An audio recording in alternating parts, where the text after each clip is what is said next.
વડોદરાથી અન્ય મહત્વના સમાચાર સામે આવી રહ્યા છે, જ્યાં વડોદરામાં વોર્ડ નંબર 7ની કચેરી પર લોકોનો હલ્લાબોલ કે જ્યાં દૂષિત પાણીની સમસ્યાને લઈને લોકો પરેશાન।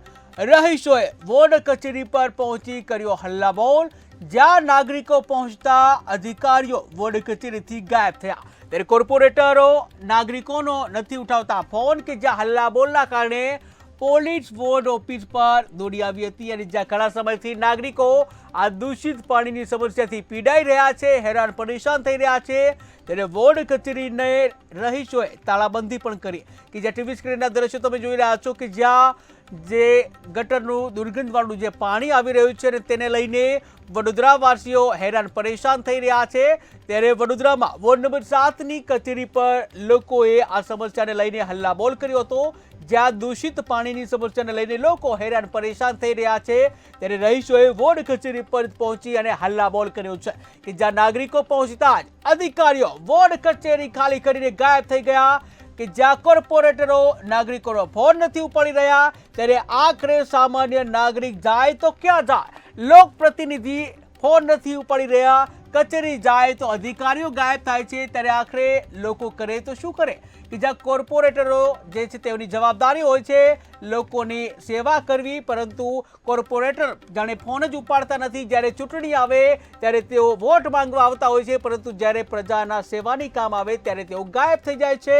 ત્યારે ઘણા સમયથી નાગરિકો આ દૂષિત પાણીની સમસ્યાથી હેરાન પરેશાન છે।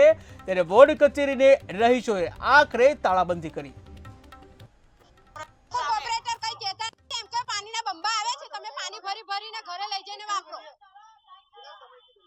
पानी तो आज 15-20 દિવસ થી 3 વર્ષથી ખરાબ આવે, વચ્ચે ચોખ્ખું આવે પાછું ખરાબ આવે, પણ એનો કોઈ પ્રોપર નિકાલ થતો નહીં। કોઈ કોર્પોરેટર કોઈ જવાબદારી લેવા તૈયાર જ નથી। 3 વર્ષથી પાણી આવું આવે છે।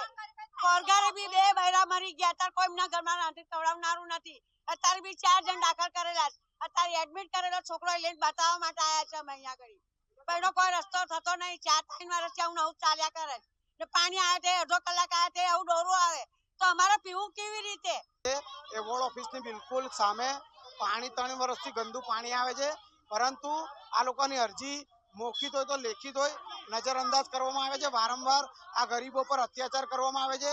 આજ કદાચ કોઈ સારો વિસ્તાર હોત અને કોઈ સારા કોર્પોરેટરનો વિસ્તાર હોત તો તાત્કાલિક ધોરણે આ બધું કામ કરી નાખત, પરંતુ ક્યાં સુધીને આ ગરીબો પર અત્યાચાર કરવામાં આવશે?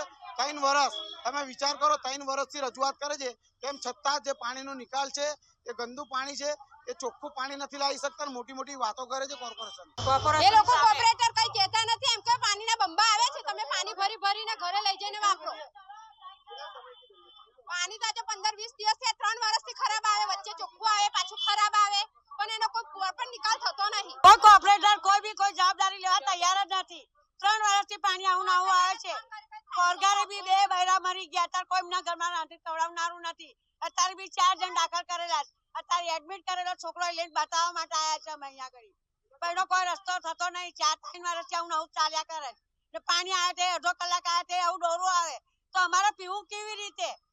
એ વોર્ડ ઓફિસની બિલકુલ સામે પાણી 3 વર્ષથી ગંદુ પાણી આવે છે, પરંતુ આ લોકોની અરજી મૌખિક હોય તો લેખિત હોય નજરઅંદાજ કરવામાં આવે છે। વારંવાર આ ગરીબો પર અત્યાચાર કરવામાં આવે છે। આજ કદાચ કોઈ સારો વિસ્તાર હોત અને કોઈ સારા કોર્પોરેટરનો વિસ્તાર હોત તો તાત્કાલિક ધોરણે આ બધું કામ કરી નાખત, પરંતુ ક્યાં સુધીને આ ગરીબો પર અત્યાચાર કરવામાં આવશે? 3 વર્ષ તમે વિચાર કરો, 3 વર્ષથી રજૂઆત કરે છે, તેમ છતાં જે પાણીનો નિકાલ છે એ ગંદુ પાણી છે, એ ચોખ્ખું પાણી નથી લાવી શકતા, મોટી મોટી વાતો કરે છે કોર્પોરેશન। એ લોકો